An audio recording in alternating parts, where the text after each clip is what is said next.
Hello everyone, কি খবৰ সকলোৰে আজি এটা বেলেগ মেসেজ এটা লৈ পেলাই আপোনালোকৰ ওচৰত আহিলো মোৰ এই প্ৰিয় সিটখনত বহি পেলাই ইয়াতে ভিডিঅ'বোৰ বনাই আছো ভালো লাগে এনেকৈ মই কমফৰ্ট ফিল কৰো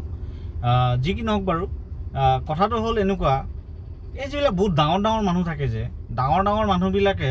আমাৰ সৰু সৰু মানুহবিলাকক গুৰুত্বই নিদিয়ে ইম্পৰ্টেন্সই নিদিয়ে কিন্তু আসল কথা যদি আমি ক'বলৈ যাওঁ সেই সৰু মানুহখিনি যদি নাথাকিলে হয় আমাৰ কিছুমান কাম নহল হয় আমি ফৰ এক্সাম্পল হিচাপে খেতিয়ক মানুহখিনিক চাওক খেতি নকৰিলে আমি খাব নাপালোহেঁতেন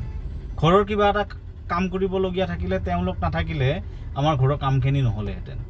সেইকাৰণে মই এটাই কথা ক'ব বিচাৰিছোঁ এই যিবিলাক ডাঙৰ ডাঙৰ মানুহে সৰু মানুহখিনিক একো বুলিয়ে নাভাবে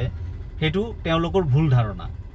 আৰু মই ভাবোঁ যে সেই সৰু মানুহখিনিক আমি সকলোৱে এটা ৰেসপেক্ট দিব লাগে সন্মান কৰিব লাগে মই ঠিক কৈছো কি নাই আপোনালোকে মোক কমেন্টত জনাব